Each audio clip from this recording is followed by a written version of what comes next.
कि जो जमा करता साथी जो पैसा जमा किए हुए हैं सहारा में, वो अपना बैंक अकाउंट का स्टेटमेंट दे। सहारा में ज़्यादातर क्या होता था, री इन्वेस्टमेंट होता था, बार बार फिक्स होता था, या मंथली 300 500 1000 का महीना जमा करता था लोग। उसमें मतलब हर महीने के 500 रुपया अगर जमा करना होगा सहारा में, तो बैंक अकाउंट से निकाल करके तब सहारा में जमा करेगा। आदमी मजदूर क्लास के लोग इसमें जमा करते थे, वो कहाँ से स्टेटमेंट देंगे। नमस्कार, मैं रघुनंदन कुमार और आप हमें देख रहे हैं वीडियो न्यूज़ चैनल के माध्यम से।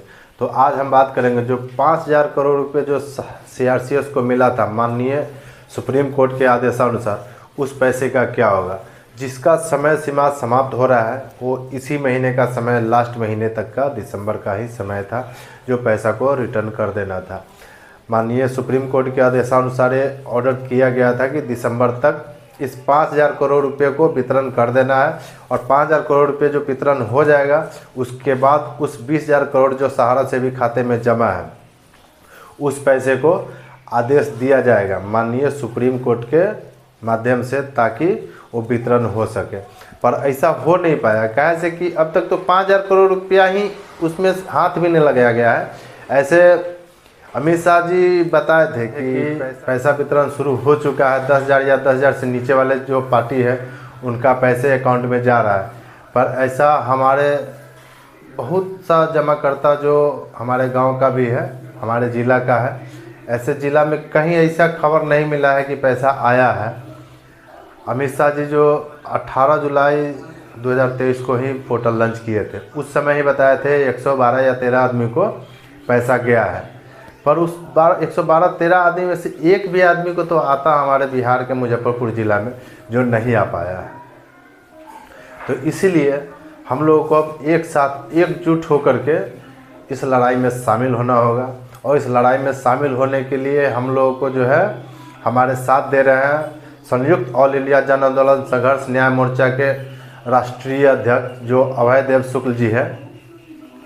वो हमारे साथ खड़े हैं बिल्कुल निस्वार्थ, उनको इस चीज़ से कोई स्वार्थ नहीं है जो हमें इससे, हालांकि अपना जेब गलाते अपना खर्चा करके ही हम लोगों के साथ हर जगह पर धरना प्रदर्शन जो होता है उसमें शामिल होते हैं, और वो आगे रहते हैं, हम लोगों को पीछे रहते हैं। और हर बार एक ही बात बोलते हैं कि हम आपसे आगे रहेंगे, गोली खाएंगे तो पहले हम खाएंगे, आप लोग पीछे रहिए।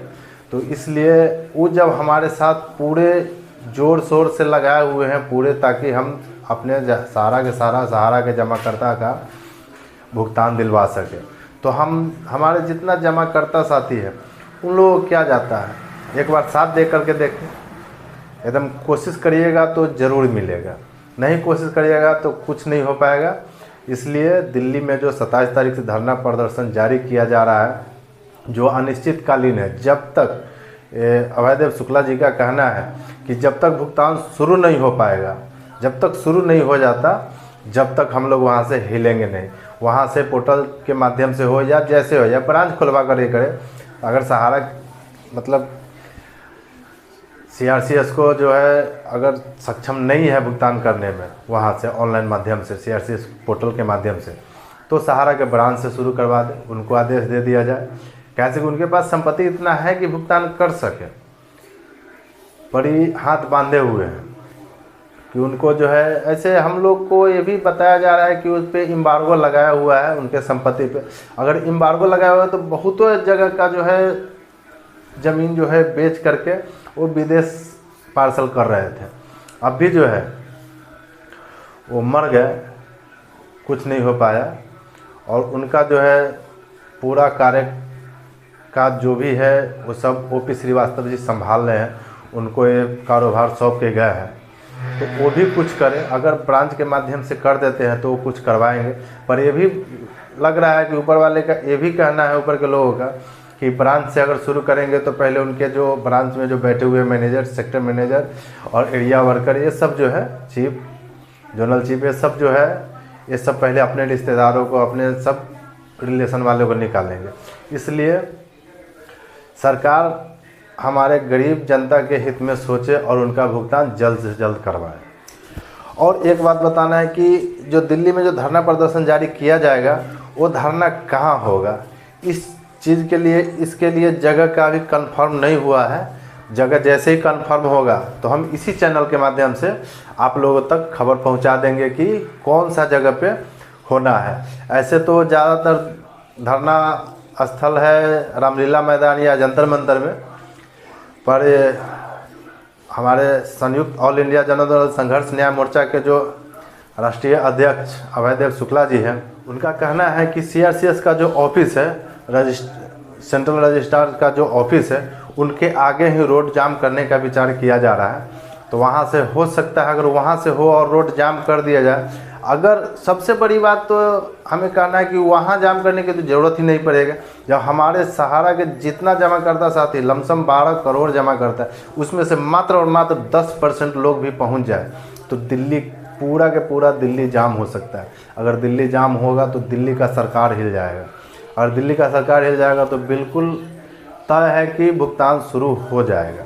तो इसलिए हमारे जितना जमाकर्ता साथी हैं उन सब से अनुरोध है कि ज़्यादा से ज़्यादा संख्या में दिल्ली पहुँचे, और इस स्थान जो भी होगा वो स्थान हम एकदम इस वीडियो के इसी चैनल के माध्यम से आपको बता दिया जाएगा। दूसरा परेशानी है कि अभी मैसेज आ रहा है रीसबमिशन के लिए, जो रीसबमिशन करना है, वो रीसबमिशन में बार बार यही बताया जा रहा है कि एक या उससे अधिक कमियां हैं उसको रीसबमिट किया जाए। और रीसबमिट में एक लिंक दिया गया है, उस लिंक के माध्यम से आप जो लिंक को क्लिक करिएगा तो उसमें बताया जा रहा है कि सबसे बड़ी चीज़ है जो उसमें जमाकर्ता जो आवेदन किए हुए उनके लिए, कि उसमें एक या उससे अधिक कमियां है उसके लिए रीसबमिशन करने का ऑप्शन दे दिया गया है। उस रीसबमिशन में एक और प्रॉब्लम क्या है कि उसमें पूरा साफ साफ लिख करके दे दिया है कि 19,999 रुपये तक के राशि वाले का ही रीसबमिशन करें, और 19,999 से अधिक राशि जो है, जिनका 20,000, 25,000, 30,000, 1 लाख, 2 लाख, 5 लाख, 10 लाख भी है, उन लोगों का क्या होगा? उन लोगों का भी तो पैसा है, तो उनका पैसा नहीं मिलेगा। बताइए, ये जो सरकार है हमारे, इनको इस चीज़ से मतलब नहीं। उनको जो है अभी 2024 में इलेक्शन आ रहा है और दिसंबर 2023 जा रहा है, यानी कि मात्र कुछ दिन का समय है। मार्च तक हो सकता है तो राष्ट्रपति शासन लागू हो जाएगा, उसके बाद सरकार भी निश्चित हो जाएगी। वो बोलेंगे हमारा पावर ख़त्म हो गया, अब हम कुछ कर नहीं सकते हैं। इसलिए उस मार्च से पहले, यानी कि जो आपातकालीन धरना प्रदर्शन जारी किया जा रहा है 27 दिसंबर से, वो जब तक धरना जारी रहेगा जब तक पैसा भुगतान शुरू नहीं हो जाता।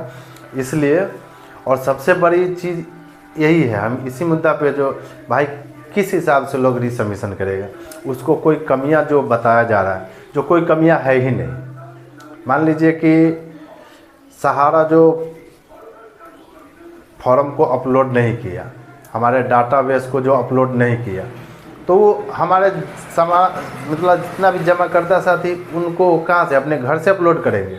उनको लेना है सहारा के ऑफिस से। सहारा के जो उच्च अधिकारी है, बड़ी अधिकारी है, उनसे संपर्क करता, उनको बोलते हैं जो सारा के सारा डाटा अपलोड करिए, ताकि हम उनके पास उनका डाटा जा सके। जितना सहारा के जमा करता कार्यकर्ता साथी है, उनका डाटा उनके पास पहुंच सके। जो नहीं पहुंच पाया है तो हम लोग कैसे रीसबमिट करेंगे? उसमें क्या हम दे सकते हैं? उसमें अपना मर्जी से कुछ कर भी नहीं सकते हैं। उसमें जो है, जो हमने पहले आवेदन किया है सब कुछ सही भरा है, फिर उसमें रीसबमिशन में भी तो वही भरना होगा, तो क्या भरे बताइए आप लोग। ऐसे बीच में बताया गया था कि जो कमियां होगा ऊपर से सुधार कर दिया जाएगा और डायरेक्ट ऊपर से ही सुधार करके आपको पैसा भेजा जाएगा। अभी जो बताया जा रहा है वो जो 19,999 का प्रॉब्लम, वो कह रहा है 45 दिन में आपका दावा का सत्यापित किया जाएगा। मतलब सत्यापित किया जाएगा, ये नहीं कहा जा रहा है कि 45 दिन के अंदर में आपका भुगतान किया जाएगा। तो फिर से रीसबमिशन करे और फिर 45 दिन के बाद फिर से कहे जाए आप में कुछ न कुछ कमियां रह गई। अरे भैया, क्या कमियां रह गई? उस चीज़ को लिख करके बताइए, जो हाँ इसमें ये कमी है, उसमें वो कमी है। ऐसा कुछ बताया नहीं जा रहा है। तो इसलिए रीसबमिशन के लिए परेशान ना हो, ऊपर से ही स्वीकार करेंगे। और सबसे पहली बड़ी बात है कि धरना स्थल पे जब जाने के बाद धरना होगा तो अपने आप सुधार का कोई विकल्प निकलेगा, वहाँ से ही सुधार होगा। और जो हमारे वीडियो देखते हैं हमारे साथी लोग जो हैं, उनका कमेंट में बहुत कुछ आता है ऐसे बहुतों ऐसा चीज़ आता है जो बीजेपी को वोट नहीं देंगे। भाई बीजेपी को वोट कैसे देंगे जब बीजेपी जो है हमारे जो देश के सरकार है, हर चीज़ पर आज जो है हमारे हर जगह पे हर टैक्स हमारे गरीब जनता देते हैं। और एक बात और उसमें बताया गया है कि जो जमा करता साथी जो पैसा जमा किए हुए हैं सहारा में, वो अपना बैंक अकाउंट का स्टेटमेंट दे। सहारा में ज़्यादातर क्या होता था, री इन्वेस्टमेंट होता था, बार बार फिक्स होता था, या मंथली 300 500 1000 का महीना जमा करता था लोग। उसमें मतलब हर महीने के 500 रुपया अगर जमा करना होगा सहारा में तो बैंक अकाउंट से निकाल करके तब सहारा में जमा करेगा। आदमी मजदूर क्लास के लोग इसमें जमा करते थे, वो कहाँ से स्टेटमेंट देंगे। चलिए 5 लाख 10 लाख से ऊपर वाले हैं तो उनको कह रहे हैं ITR रिटर्न फाइल करने के लिए, उनका जो कॉपी देने के लिए, तो ठीक है 5 लाख 10 लाख 20 लाख 50 लाख रुपया है, उनके लिए थोड़ा देर के लिए मान लेते हैं कि वो आयकर का टैक्स देंगे, आपको इसमें सबमिट करेंगे, तो उनके लिए कमियां तो मान्य है। पर ये जो जिनका 10,000 20,000 50,000 है उनको स्टेटमेंट, ये सब की क्या ज़रूरत है बताइए। इसलिए इसका जो है ऊपर से ही सुधार होना चाहिए।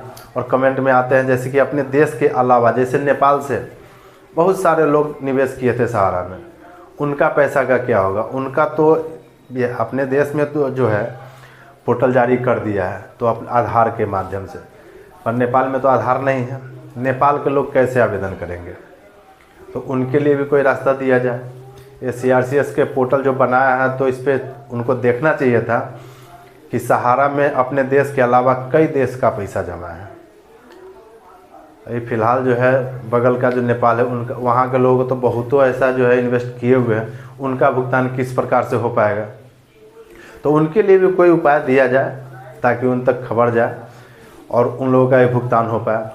ऐसे नेपाल से भी कुछ लोग हैं, वो लोग भी भारत में रहते हैं, अपने दिल्ली में रहते हैं, बिहार में भी रहते हैं, उत्तर प्रदेश में भी रहते हैं। तो ये लोग भी जो रहते हैं यहाँ, तो वो लोग कोशिश करें कि दिल्ली धरना स्थल पे पहुँचे और आवाज़ उठाए कि किस प्रकार से भुगतान हम लोगों का, जो अपने देश के बाहर के लोग हैं उनका किस प्रकार से भुगतान होगा। तो आवाज़ उठाना होगा तब जाके संभव है। और ज़्यादा हम कुछ नहीं कहेंगे। और हमारे चैनल पर नए हैं तो वीडियो को, अब हमारे चैनल को सब्सक्राइब कर ले और वीडियो को लाइक करें, शेयर ज़्यादा से ज़्यादा करें ताकि हर जमाकर्ता के पास पहुंच सके। धन्यवाद।